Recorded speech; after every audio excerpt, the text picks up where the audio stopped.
Hello students and welcome to our YouTube channel Delhi Institute for Civil Services. I am your educator Nikhil Saini and I am in front of you with another video lecture. तो आज के हमारे इस lecture के अंदर हम discuss करने वाले हैं डाइवर्सिटी ऑफ इंडिया। हमारे यूपीएससी के अंदर एक टॉपिक आता है, एक सब्जेक्ट आता है जिसका नाम है Indian society and social issues. उसका बहुत ही इंपॉर्टेंट पार्ट है डाइवर्सिटी ऑफ इंडिया। उसी के साथ साथ आपने इंडिया के बारे में हमेशा ये बात सुनी होगी कि इंडिया के अंदर we can see there is unity in diversity. ये फ्रेज बहुत बार यूज किया जाता है इंडिया के लिए, तो इसको भी समझने की कोशिश करेंगे।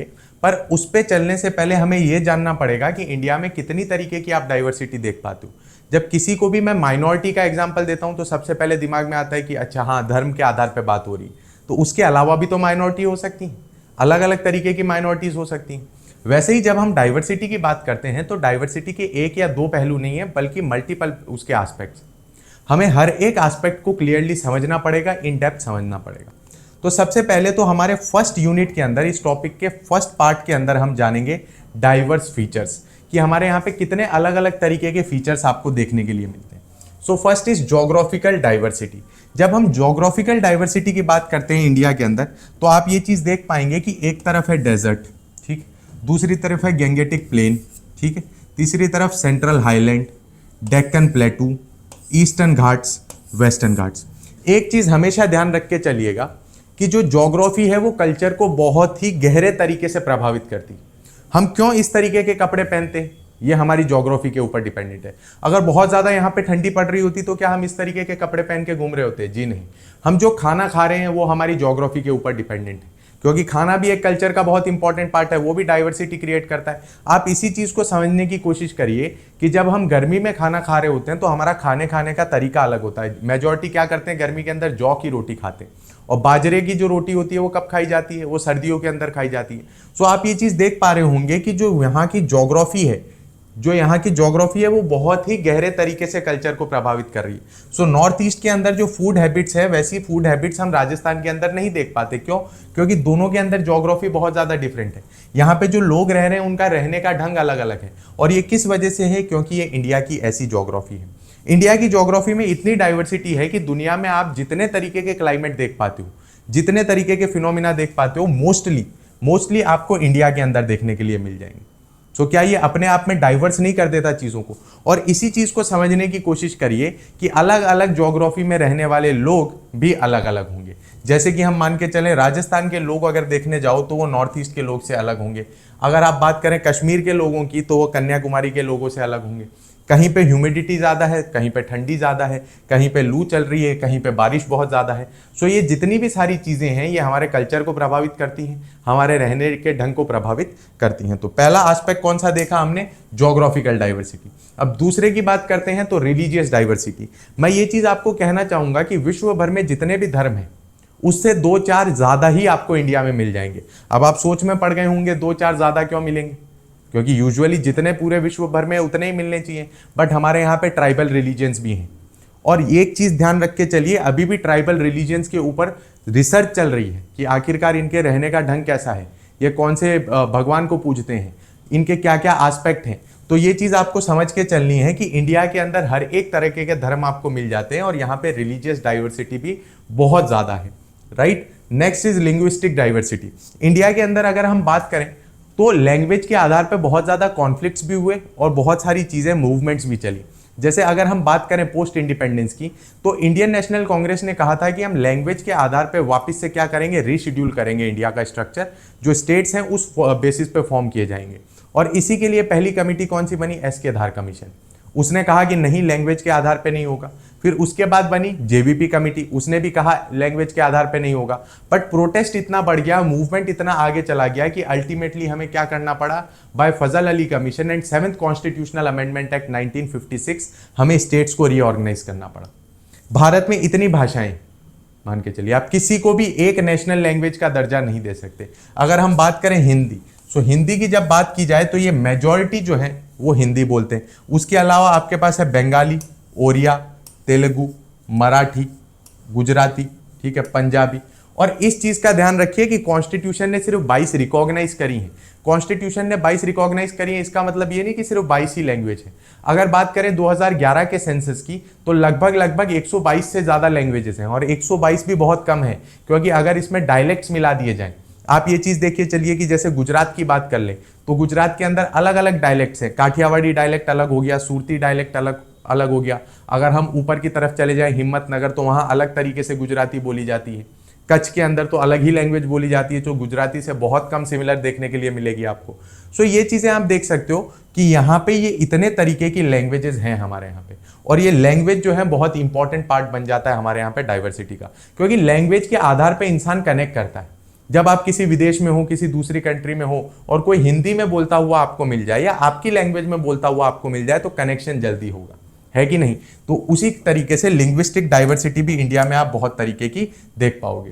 फिर आती है कल्चरल डाइवर्सिटी। अब कल्चर की बात करें तो कल्चर अपने आप में बहुत ज्यादा अलग चीज हो गई। कल्चर का आपको एक एग्जांपल लेके कहूं तो अगर क्षत्रिय की बात करें तो जो राजस्थान के क्षत्रिय का जो कल्चर है वो वहां की सब कास्ट और बाकी जो कास्ट है उनसे थोड़ा बहुत मिलता जुलता होगा। मैं ऐसा नहीं कह रहा बिल्कुल डिफरेंस नहीं होगा, बट इस चीज की पूरी शक्यता है कि जो बंगाल का क्षत्रिय है और राजस्थान का जो क्षत्रिय है दोनों के अंदर कल्चरल बहुत ज्यादा डिफरेंस होगा।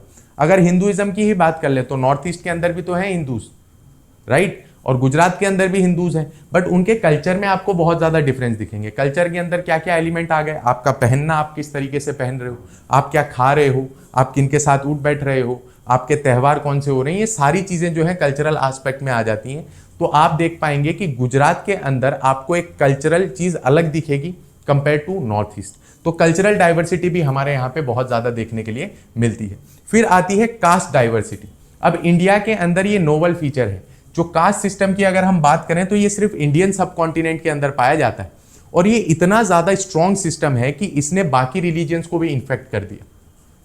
कास्ट सिस्टम की बात की जाए तो कास्ट सिस्टम ने ऐसे धर्मों के अंदर भी जो कह सकते हो आप इंटरवेंशन डालना चालू कर दिया जो अपने आप को बताते हैं कि हम किसी भी तरीके से डिवीजन नहीं मानते। डिवीजन में हमारे यहाँ पे कोई भी तरीके का डिवीजन नहीं है सोसाइटी के अंदर, बट वहां भी हम कुछ कुछ हद तक देख पा रहे हैं अनऑफिशियल। दूसरी चीज देखें तो ब्राह्मण, क्षत्रिय, वैश्य, शूद्र। अब यह डायग्राम आपके सामने दिख रहा है या ये जो ग्राफिक्स आपके सामने दिख रही है ये पुराने समय की है कि पहले के समय पे ऐसा हुआ करता था, बट आज के समय पे ये ऑक्यूपेशन में कास्ट बैरियर टूट चुके हैं। हो सकता है कि आपको ब्राह्मण भी ट्रेड करता हुआ मिले, ठीक है, क्षत्रिय भी अलग अलग काम करता हुआ मिले, ठीक है, वैश्य भी अलग काम करता हुआ मिले, और शूद्र हो सकता है कि कोई बड़ी पोस्ट पे बैठा हो, कोई बड़ा बिजनेसमैन हो, पॉसिबिलिटीज हैं। बट उसके अलावा भी जो कास्ट मोबिलिटी है वो नहीं टूट पाई। बैरियर्स थोड़े बहुत टूटे हैं, बट अभी भी ये जो सिस्टम है ये बर्थ बेस्ड ही है। अगर आप इस वर्ण के अंदर जन्मे हैं तो वो वर्ण आप बदल नहीं सकते, आप चाहे कितना भी ऊपर उठ जाए। तो ये क्या अपने यहाँ पे डाइवर्सिटी नहीं है, ये एक एस्पेक्ट नहीं है जो लोगों को दूसरे लोगों से अलग करती है। डाइवर्सिटी मतलब क्या कि मैं अलग हूं, वो अलग है। सो ये डाइवर्सिटी इन सारे बेसिस के ऊपर हमें यहाँ पे देखने के लिए मिलती है।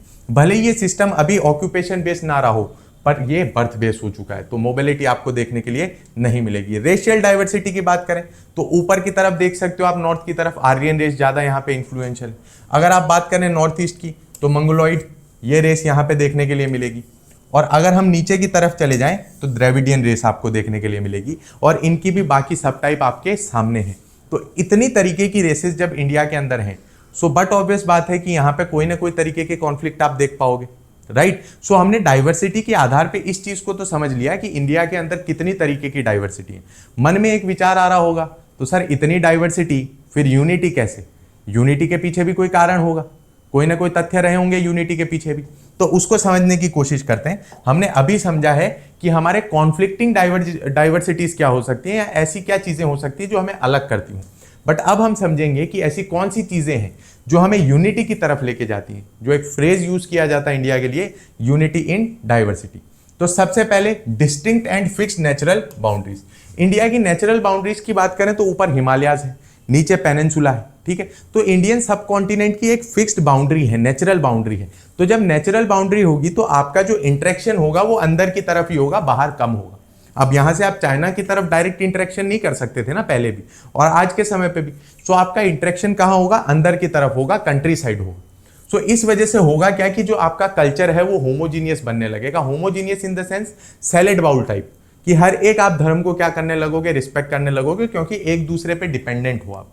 Right. Second is constitutional identity, हमारे यहाँ पे संविधान सबसे इंपॉर्टेंट है और कॉन्स्टिट्यूशन से ऊपर बढ़कर कुछ भी नहीं। सो कॉन्स्टिट्यूशन ने आपको क्या दिया, रूल ऑफ लॉ, इक्वालिटी यहाँ पे उन्होंने स्टैब्लिश कर दी, that everyone is equal before the law and there is equal protection of law. Article 14। Article 15 कहता है आपका किसी भी तरीके से डिस्क्रिमिनेशन नहीं हो सकता। आर्टिकल 16 कहता है कि पब्लिक अपॉर्चुनिटीज में आपको समान अधिकार मिलेगा और आर्टिकल 17 कहता है कि कोई भी तरीके से अनटचेबिलिटी प्रैक्टिस नहीं की जाएगी। तो आप ये चीज देख पा रहे हैं कि नहीं देख पा रहे कि अब एक नई कॉन्स्टिट्यूशनल आइडेंटिटी बनी है जो कि है सिटीजन्स की, जो कि है इंडियंस की, right. Next is freedom to move freely. अगर हम बात करें आर्टिकल 19 के अंदर दी गई फ्रीडम्स के अंदर, सो वहां पे मुझे ट्रेड करने का अधिकार है, ठीक। अब आप ये चीज देखिए कि अगर मैं किसी को दूर से देख रहा हूं कि वो ऐसा है तो मैं मेरे जजमेंट्स लगाऊंगा, मैं मेरे अजम्पशंस करूंगा कि वो सही भी हो सकता है, वो गलत भी हो सकता है, पर अगर मैं उसकी टेरिटरी में जाके उससे ट्रेड कर रहा हूं, उसके साथ बात कर रहा हूं, तो जो मेरे मन में प्रीजुडाइसेस हैं, जो मेरे मन में विचार हैं कि यार वो इंसान गलत हो सकता है, वो दूर हो जाएंगे और उसके मन में जो मेरे प्रति विचार हैं वो दूर हो जाएंगे। सो दोनों एक दूसरे के साथ बैठेंगे। देखो, व्यापार के अंदर किसी भी तरीके के डिस्क्रिमिनेशन की जगह ही नहीं। जब आप व्यापार करोगे, जब एक दूसरे के साथ बैठोगे, तो बेसिक सी चीज है कि वहां पे सहयोग होगा, राइट। नेक्स्ट इज रिलीजियस को एग्जिस्टेंस। जब हम बात करें हमारे यहाँ पे, तो आप देख सकते हो कि राइट टू रिलीजन है, आप जो धर्म चाहें वो अपना सकते हैं, आपको अपनी अंतरात्मा की आज़ादी है। मेरी कॉन्साइंस कह रही है कि मुझे ये फॉलो करना है, आप कर सकते हैं। India is a secular nation, यहाँ पे किसी भी एक पर्टिकुलर धर्म को जो है सपोर्ट नहीं किया जाता और ये मुख्य कारण है कि रिलीजियस को एग्जिस्टेंस बन रही है, सब लोग एक साथ बैठ रहे हैं, सब लोग एक साथ उठ रहे हैं, ठीक। किसी भी धर्म को जो है प्रेफरेंस नहीं दी जा रही। अगर दी गई होती सो यही डाइवर्सिटी क्या करती, कॉन्फ्लिक्ट क्रिएट करती, बट हमारे यहाँ पे ऐसा नहीं है, सारे धर्म बराबर हैं और सबको सम्मान सहयोग मिलेगा। फिर बात आती है कंपोजिट कल्चर की। इंडिया के अंदर एक कंपोजिट कल्चर है। कंपोजिट कल्चर किस तरीके से, आपको एक एग्जांपल देता हूं। आप मुझे ये बताइए कि महादेव कहाँ वास करते हैं, कैलाश पे, ठीक है। और उनके जो पुत्र हैं गणेश जी, उनकी पूजा कहाँ होती है, महाराष्ट्र के अंदर, राइट। कार्तिकेय जी जो हैं उनकी पूजा कहाँ होती है, साउथ के अंदर, ओके। और अगर हम बात करें माँ पार्वती की, देवी की पूजा सबसे ज्यादा कहाँ होती है, तो नॉर्थ ईस्ट वाले इलाके में आपको देवी की सबसे ज्यादा पूजा करते हुए लोग मिलेंगे। सो है तो एक परिवार के हिस्से ही, पर है कहाँ, चारों कोनों में। सो ये कंपोजिट कल्चर का पार्ट है कि नहीं, बिल्कुल है ना। और इसी के साथ देखोगे हिंदुस्तानी कल्चर एक अलग डेवलप हो गया। इंडिया के अंदर कितने भी धर्म के लोग रहते हो, अगर गुजरात की बात करें तो वो फूड हैबिट्स उनकी सिमिलर देखने के लिए मिलेंगे, राइट। नेपाल के हिंदू की और हिंदुस्तान के हिंदू की, दैट इज गुजरात के हिंदू की, आपको फूड हैबिट सिमिलर नहीं मिलेंगी।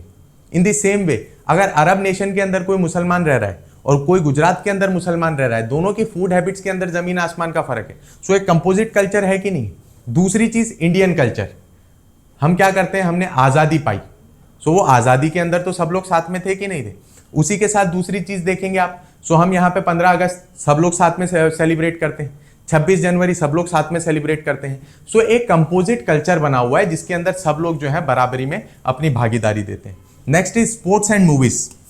इंडिया जीतेगा, ठीक है, माही मार रहा है, ये सारी चीजें आपने देखी होंगी यूजुअली। ये क्या है कि ये एक कंपोजिट कल्चर का पार्ट बन जाती है कि इंडिया जीतना चाहिए साहब, हमें वो चाहिए। मूवीज के अंदर, थिएटर के अंदर सब लोगों की फैन फॉलोइंग है, वहां पे हम ना धर्म देखते हैं ना जाति देखते हैं। तो ये सारी चीजें क्या है, आपको एक बेटर अलग तरीके से ले जाती है, यूनिटी की तरफ ले जाती है। Next comes fairs and festivals. Mahakumbh की बात कर लें तो वहाँ यूपी वाला भी आएगा, वहाँ साउथ इंडिया वाला भी आएगा, वहाँ राजस्थान गुजरात वाला भी आएगा, वहाँ बंगाल वाला भी आएगा। तो सब लोग उस जगह जब इकट्ठा होंगे तो ये क्या यूनिटी का एक प्रमाण नहीं है, महाकुंभ अपने आप में। सो ये भी तो यूनिटी का प्रमाण है। So this was all about today's video lecture. मुझे उम्मीद है कि आपको सारी चीज़ें समझ आई होंगी, आपको समझ आया होगा कि कितने तरीके की हमारे यहाँ पे डाइवर्सिटी है, और उसी के साथ साथ आपको ये भी समझ आया होगा कि यूनाइटिंग फीचर्स आखिरकार हैं क्या। So thank you very much for watching, and if you like our video please like, share and subscribe. Thank you.